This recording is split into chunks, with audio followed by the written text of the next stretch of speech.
तो मूवी की शुरुआत थंजावुर के पास के ही गांव से होती है, जहां पर हम देखते हैं गांव के मंदिर के अंदर मुखिया सेल्वराज और बाकी कुछ लोग आए हुए थे, जो कि आज यहाँ पर पशुपति नाम के एक व्यक्ति को विलेज टेम्पल का ट्रस्टी बना रहे हैं। और सेल्वराज उससे ये कहता है कि अगले हफ्ते मंदिर का फेस्टिवल कप्पुकट्टू है, जिसके लिए सभी लोग अभी से तैयारी में लग गए हैं, क्योंकि इस बार उनको फेस्टिवल काफी ग्रैंड तरह से सेलिब्रेट करना था। अब तभी हमें सेल्वराज के परिवार को दिखाया जाता है, जिसके अंदर उसकी बीवी है, बेटा मुत्थु है, बेटी का नाम लीला और मुत्थु की प्रेग्नेंट वाइफ प्रेमा है। सेल्वराज की ओल्ड मदर भी है। खैर आज उन सबको लीला के मामा के घर फंक्शन में जाना था, लेकिन वो अपने मामा जी से लास्ट 5 साल से नाराज है, क्योंकि उसने उसे पब्लिक में चोरी के लिए एक्यूज किया था। हालांकि उसने माफी तो मांगी थी, लेकिन वो माफी उसने अकेले में मांगी, तो लीला उसको माफ नहीं कर पाई थी। अब लीला के बारे में जाना जाए तो असल में उसको अस्थमा की दिक्कत थी, जिसकी वजह से उसके परिवार वाले उसका खास ख्याल रखते हैं और उसकी माँ फंक्शन में जाने से मना कर देती है। लेकिन वो उनसे ये कहती है कि वो लोग चले जाएं और वो अपनी दोस्त स्वाति को बुला लेगी, जो कि उसका ख्याल रख सकती है। अब सेल्वराज भी घर आकर फंक्शन के लिए रेडी होता है, जो कि अपनी माँ से ये कहता है कि वो लीला का ख्याल रखें। और वो अपनी माँ से सालों से परेशान है, जो कि घर में ही बने हुए एक रूम के लॉक्ड दरवाजे को एक टक देखती रहती है, जिस पर वो कहती है कि वो आज भी अपने पास्ट में ही जी रही है। हालांकि अभी हम नहीं जानते कि इस बंद दरवाजे के पीछे का राज क्या था।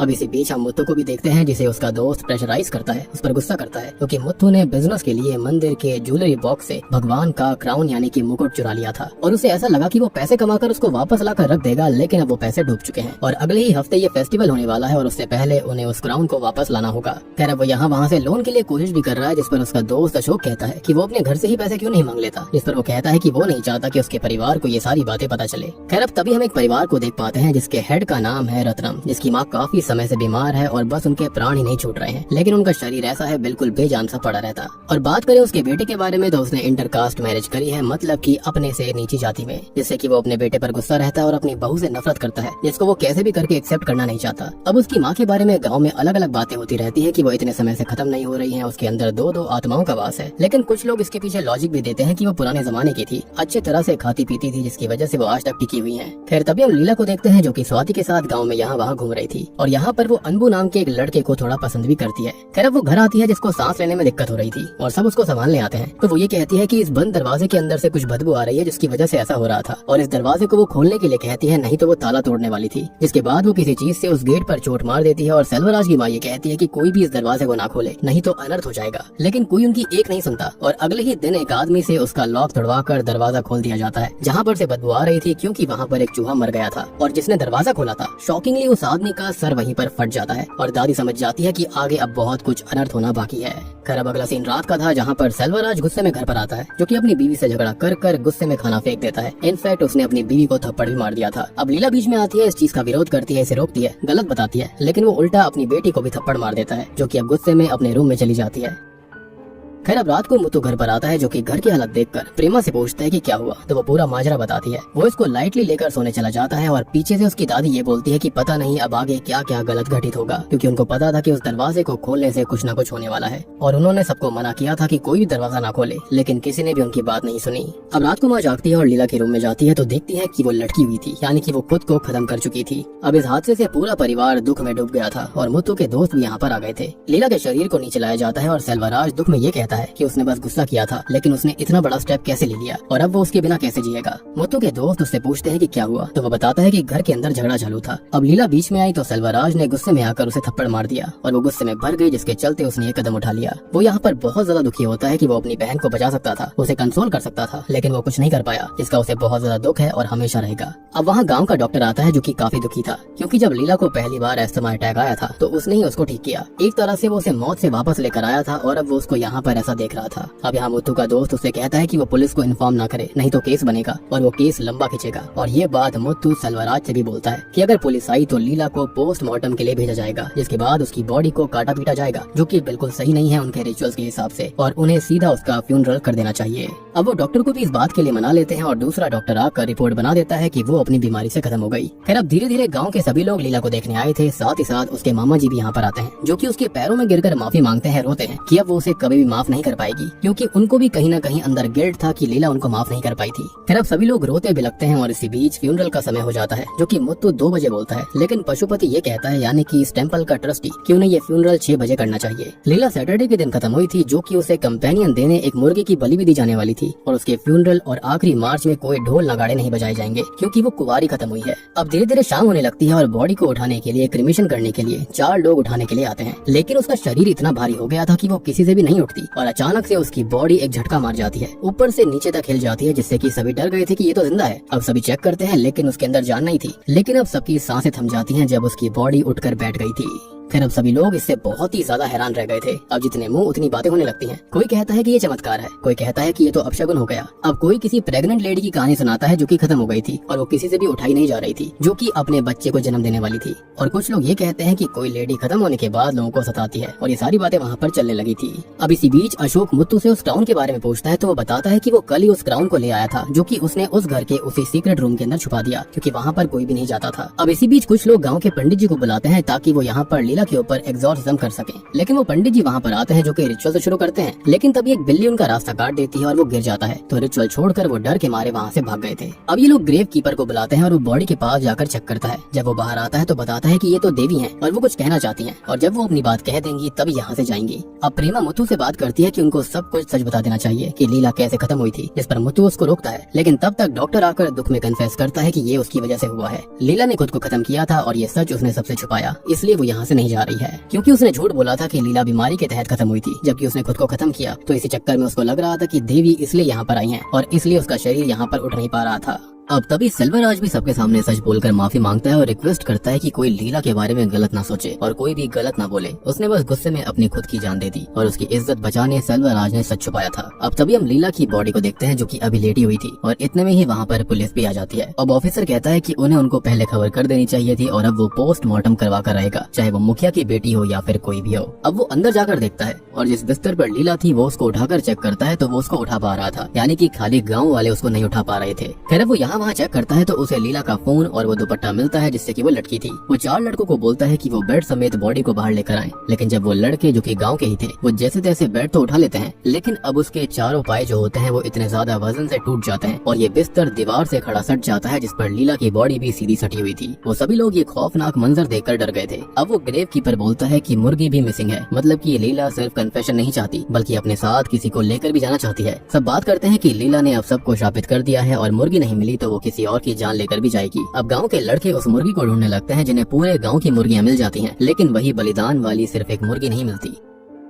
खैर अब तक सुबह हो चुकी थी और पुलिस ऑफिसर आकर अपने ही एक कांस्टेबल को घर के बाहर खड़ा करता है, ये बोलते हुए कि ये घर अब एक क्राइम सीन है और वो किसी को भी अंदर ना जाने दे, क्योंकि उन्हें यहाँ से ढेर सारे फिंगरप्रिंट्स निकलवाने थे। अब मुथु के दोस्त उससे बात करते हैं कि वो क्राउन को अब कैसे लेकर आएगा। देवी ने उन्हें पहले परेशान किया और अब वो उन्हें क्राउन नहीं लेने दे रही। इसी बीच रत्नम की माँ वहाँ पर आती है, जो कि ये सब देखकर लीला को शांत करने और देवी को मनाने के लिए अंतिम संस्कार की रिक्वेस्ट करने के लिए रिचुअल करने लगती है। लेकिन वहाँ पर लगा हुआ टेंट ही टूट कर गिर जाता है, जिसमें रिचुअल भी खराब हो गया था। साथ ही साथ रत्नम का सर भी इसमें फूट जाता है। खैर वो लीला के पास जाकर उसके पैर पकड़कर माफी मांगता है, क्योंकि उस झगड़े वाले दिन उसने लीला को किसी लड़के के साथ देखा था, जो बात उसने बड़ा चढ़ाकर सेल्वराज को बताई थी और इसलिए उस रात वो झगड़ा हुआ। तो वो अभी लीला से माफी मांग रहा था। खैर वो बाहर आता है और गांव के सभी लोग उसे बातें सुनाने लगते हैं कि उसकी वजह से लीला खत्म हो गई और लीला उसको मारना चाहती है, जिस पर एक लेडी कहती है कि ऐसा नहीं है, ऐसा होता तो सोमू नाम का लड़का भी घायल हुआ था, तो क्या वो उससे भी गुस्सा है। इसी बीच हम मुत्तू के दोस्तों को देखते हैं जो कि आपस में कुछ बातें कर रहे थे कि लीला उन्हें जेल भेजना चाहती है और उनको जल्दी से जल्दी वो क्राउन मंदिर में रखना होगा, यानी कि हर किसी ने कुछ न कुछ किया था जो कि लीला या फिर इस गाँव से रिलेटेड था।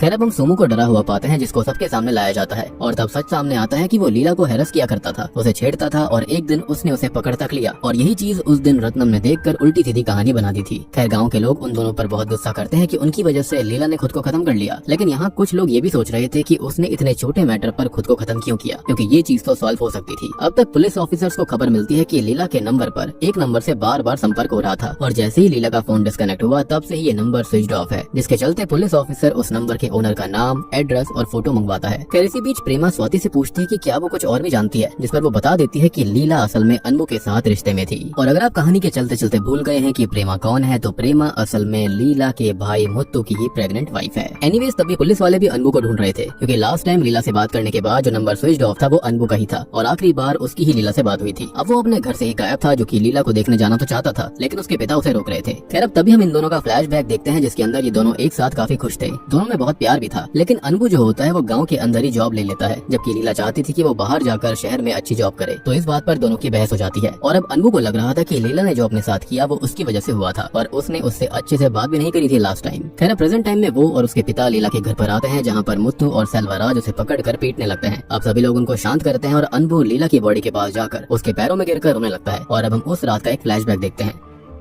तो लीला ने अनबू को कॉल किया था कि शायद उसके पिता को उनके रिश्ते के बारे में पता चल चुका है, जबकि ऐसा नहीं था। रत्नम ने कुछ और ही देख लिया था जो कि मैं आपको ऑलरेडी बता चुका हूँ और इसी बात पर वो गुस्सा थे। खैर वो अनबू को ये कहती है कि वो दूसरे शहर में जाकर जॉब ढूंढ ले, क्योंकि अब वो इस गाँव के अंदर अच्छे से नहीं रह पाएंगे, जिस पर वो साफ मना कर देता है और कहता है कि उसे उसके साथ रहना है तो यहाँ पर आकर रहे, नहीं तो वो उसको भूल जाए। जिसको सुनकर वो ये कहती है कि वो उसके बिना नहीं जी पाएगी, तो वो ये कहने लगता है कि वो उसे ब्लैकमेल ना करे। जिसके बाद ही अनबू ने अपना फोन ऑफ कर लिया था। ये नॉर्मल चीजें हैं जो कि हर रिश्ते में होती रहती हैं। खैर थोड़ी देर के बाद में ग्रेव कीपर लीला की बॉडी को बाहर लाने की कोशिश करता है, लेकिन फिर से कोशिश बेकार हो जाती है क्योंकि उसकी बॉडी टस से मस नहीं होती। खैर अब तक सेल्वराज की मां रोने लगी थी और कहती है कि उन्होंने कहा था कि इस दरवाजे को कोई न खोले। वो बताती है कि उनकी ट्विन बहन कन्नम्मा ने खुद को यहीं पर खत्म किया था, जिसकी साड़ी उन्होंने रूम में रखी थी और कन्नम्मा उसको लेकर जाना चाहती थी। इसके चलते ही उसकी स्पिरिट ने शायद लीला को यहीं पर रोक कर रखा है। सो माइट भी ये देवी नहीं हो सकता है कि कन्नम्मा की स्पिरिट हो जो कि यहाँ लीला के अंदर आ गई थी। खैर अब रत्नम की माँ उससे वो साड़ी मंगवाती है और हम साड़ी वाले संदूक के अंदर ही उस क्राउन को छुपा देखते हैं। खैर वो साड़ी निकाल कर लीला को उड़ा देती है और फिर से ढेर सारे लोग लीला को खींचने की कोशिश करते हैं, लेकिन फिर से वो टस से मस नहीं होती, बल्कि वही लोग गिर पड़ते हैं। यानी कि यहाँ पर कन्नम्मा की स्पिरिट वाला भी कोई फैक्टर नहीं था। एनीवेज अब मौके का फायदा पाकर मुथु के दोस्त वो क्राउन यहाँ से ले जाने लगते हैं, लेकिन रत्नम की बहू रेवती उनको देख लेती है। खैर अब पुलिस ऑफिसर अनबू से कहता है कि उसने ही आखिरी बार लीला से बात की थी, वो भी 35 मिनट तक, जिस पर अनबू कहता है कि कॉल पर ऐसा कुछ नहीं हुआ था और उसने इतनी सारी बात करी भी नहीं और लीला हर एक कॉल रिकॉर्ड करती थी, तो वो रिकॉर्डिंग को ही सुन ले। अब ऑफिसर रिकॉर्डिंग सुनने जाता है, तब तक यहाँ पर बाकी लोग अनबू और उसके पिता को एक्यूज करने लगते हैं, लेकिन तब तक पुलिस ऑफिसर रिकॉर्डिंग सुनकर वापस आते हैं, जो कि सीधा ही मुत्तू की गर्दन को पकड़ लेते हैं, जिसको देखकर सभी हिल गए थे और कहानी अब फ्लैशबैक में जाती है, जिसके साथ ही खुलते हैं इस कहानी के असली पत्ते।